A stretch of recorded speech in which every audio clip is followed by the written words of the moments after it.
Hello friends, आपका स्वागत है पहलवान गुरुदीन ग्रुप ऑफ कॉलेज के यूट्यूब चैनल पर।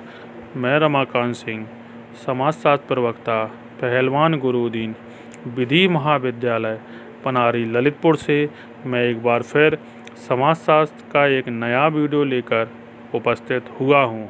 मेरे वीडियो को लाइक, शेयर, कमेंट्स ज़रूर करें और चैनल को सब्सक्राइब करें, बेल आइकन दबाएं ताकि आपको नए वीडियो की नोटिफिकेशन मिल सके। मैं इस वीडियो में आज का टॉपिक है मादक द्रव्य व्यसन के कारण पर चर्चा करेंगे। मादक द्रव्य व्यसन के कारण। यह सच है कि मद्यपान तथा मादक द्रव्य व्यसन की प्रकृति एक दूसरे से कुछ भिन्न है, लेकिन इन दोनों समस्याओं के लिए उत्तरदायी दशाओं एक दूसरे के बहुत समान हैं। एक ओर अर्थशास्त्री यह मानते हैं कि निर्धनता तथा औद्योगिकरण इन समस्याओं का प्रमुख कारण है, तो दूसरी ओर मनोवैज्ञानिक व्यक्ति की मानसिक दुर्बलता के आधार पर इनकी विवेचना करते हैं। बोंजर तथा कॉल्टन जैसे अपराध शास्त्री तथा अनेक समाजशास्त्री दूषित सामाजिक, सांस्कृतिक पर्यावरण को मादक पदार्थों के सेवन का सबसे मुख्य कारण मानते हैं। भारत में इस समस्या का संबंध मुख्यतः विभिन्न वर्गों से संबंधित युवा पीढ़ी से है। इस दशा में इसी वर्ग की परिस्थितियों के संदर्भ में मद्यपान तथा मादक द्रव्य व्यसन के कारणों की समुचित विवेचना की जा सकती है। नंबर 1, सुख की इच्छा। आज की भौतिक संस्कृति में अधिकांश व्यक्ति सुख प्राप्त करना चाहते हैं, इसे चाहे किसी भी तरह प्राप्त किया जाए। शराब या मादक पदार्थों के सेवन से व्यक्ति को कुछ समय के लिए जो सुख प्राप्त होता है, उसके सामने वह इस दुर्व्यसन से उत्पन्न होने वाली सभी हानियों को भूल जाता है।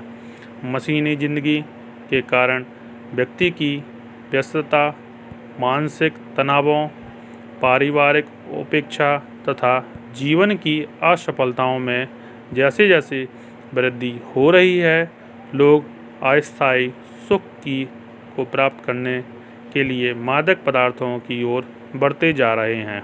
नंबर 2, नगरीकरण। नगरों की विशेषता स्वार्थ पर आधारित दिखावटी संबंध है। यहाँ ना तो अधिकांश व्यक्ति एक दूसरे को जानते हैं और ना ही किसी के व्यक्तिगत जीवन में हस्तक्षेप करना पसंद करते हैं। माता पिता के पास इतना समय भी नहीं होता है कि बच्चों के चाल चलन पर ध्यान दे सकें अथवा उनके सुख दुख में हिस्सा ले सकें। बड़े बड़े क्लबों, नागघरों और होटलों में संभ्रांत परिवारों के युवक मादक पदार्थों के उपयोग को ही आधुनिकता की कसौटी मानते लगते हैं। नगरों में शोर से उत्पन्न होने वाले तनाव भी मादक द्रव्य व्यसन को प्रोत्साहन देते हैं। नंबर 3, जीवन की निराशाएं। आज की युवा पीढ़ी का जीवन अत्यधिक निराशापूर्ण है। उद्देश्यहीन शिक्षा, बढ़ती हुई बेरोजगारी, अस्वस्थ मनोरंजन, उच्च वर्ग के व्यवहारों का अनुकरण तथा भौतिक मूल्यों में वृद्धि वे दशाएं हैं जो युवा वर्ग के मानसिक संतुलन को बिगाड़ देती है। इससे उत्पन्न होने वाली निराशा को दूर करने के लिए बहुत से युवा मद्यपान अथवा मादक द्रव्य व्यसन के शिकार हो जाते हैं। नंबर 4, दोषपूर्ण संगति। व्यक्ति पर अपने साथियों और मित्रों के व्यवहारों का बहुत गहरा प्रभाव पड़ता है। एक व्यक्ति जब अपने साथ रहने वाले मित्रों को शराब और मादक पदार्थों का सेवन करते हुए देखता है, तो उनसे अपनी समानता सिद्ध करने के लिए वह भी एक रोचक अनुभव के रूप में इनका सेवन शुरू कर देता है। धीरे धीरे यह उसकी आदत का रंग बन जाता है।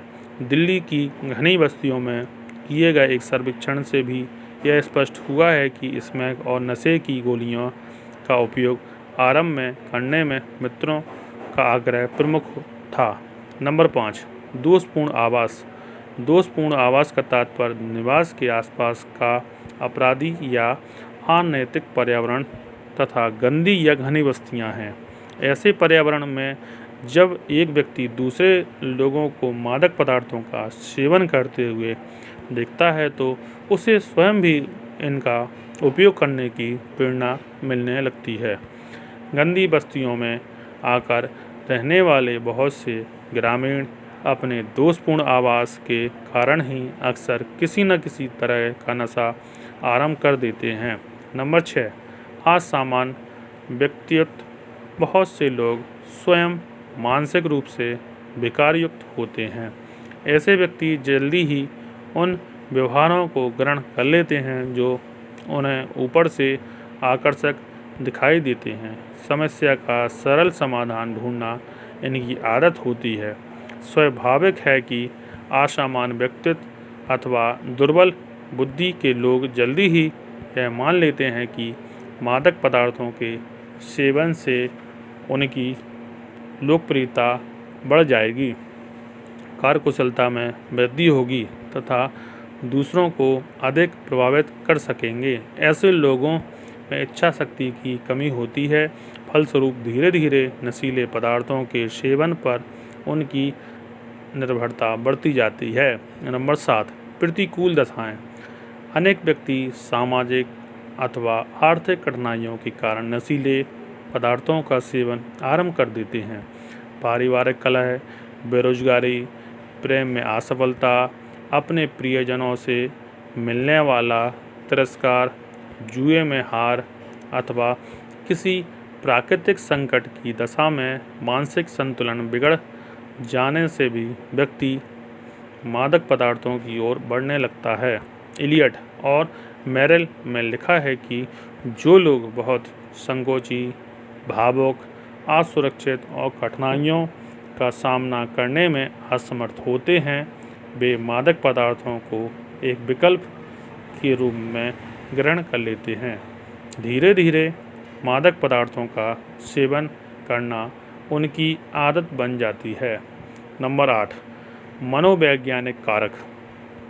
अनेक मानसिक दशाएं जैसे हीनता की भावना, मानसिक तनाव, असुरक्षा की भावना तथा दूसरों के समान बनने की लालसा, मद्यपान तथा मादक पदार्थों के सेवन को प्रोत्साहन देने वाली मनोवैज्ञानिक दशाएं हैं।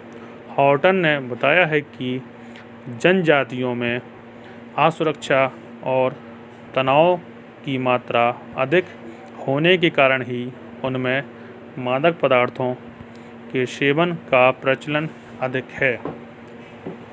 लिंड स्मिथ का कथन है कि स्वयं को दूसरों के समान बनाने की लालसा बहुत से व्यक्तियों को मद्यपान की ओर ले जाती है। आरंभ में नगर में आकर रहने वाले ग्रामीण अपने आप को कुछ हीन समझते हैं, लेकिन जल्दी ही वे नगर के संगी साथियों के व्यवहारों का अनुकरण करके उनके समान बनने का प्रयत्न करने लगते हैं। इससे मादक द्रव्य व्यसन में वृद्धि होने लगती है। एडलर यह मानते हैं कि बहुत से व्यक्ति संभावित असफलताओं की चिंता के कारण शराब पीना आरंभ करते हैं। नंबर 9, नैतिक मूल्यों का ह्रास। वर्तमान युग में नैतिक मूल्यों का तेजी से पतन हो रहा है।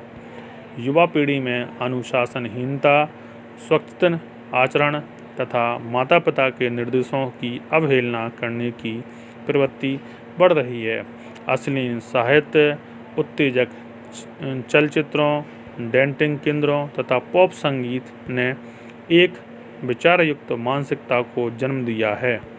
यौनिक स्वच्छतांध बढ़ती जा रही है। यह सभी दशाएं उन्माद की एक ऐसी स्थिति को जन्म देती है जिसमें व्यक्ति मादक पदार्थों के उपयोग को ही वर्तमान युग की नैतिकता समझने लगते हैं। बस आज का व्याख्यान यहीं समाप्त किया जाता है। धन्यवाद।